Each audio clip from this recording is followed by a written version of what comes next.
बड़ी अपडेट दे देते हैं दर्शकों को।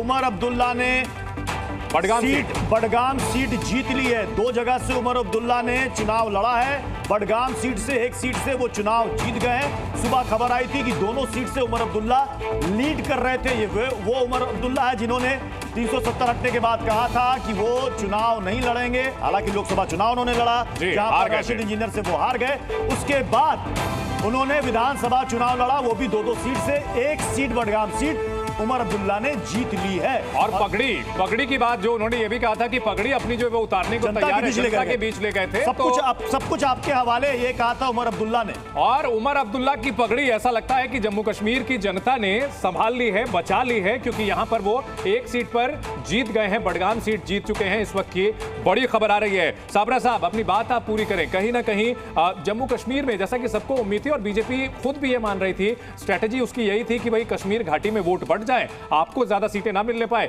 जम्मू में एक तरफा उनकी जीत हो जाए। ये स्ट्रेटेजी तो लगभग कामयाब दिखती है, भले ही आप लोग जो है सरकार बनाने जा रहे हैं।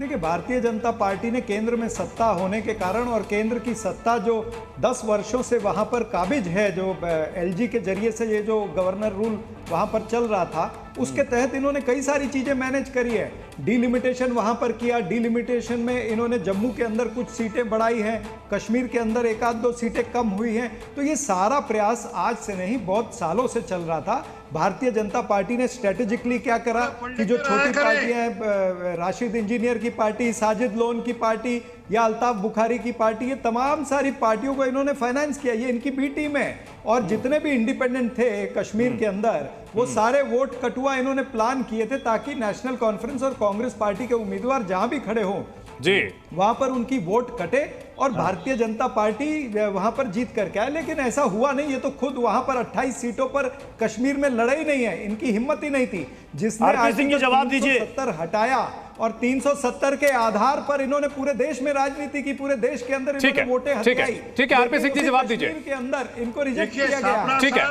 जो नेहरू जी ने किया उसी को आगे बढ़ा रहे हैं। आज भी ये 370 और 35 के पक्ष में खड़े दिख रहे हैं। अलगाववाद के बीज बोने के लिए लगे हुए हैं। ये कश्मीर को, जम्मू कश्मीर को भारत से अलग करने की आज भी उसी दिशा की बात कर रहे हैं। ये आज भी कह रहे हैं कि नहीं 370-35 से हटाया, देश में हटाया। अरे हटाया, बिल्कुल हटाया, 370-35 से।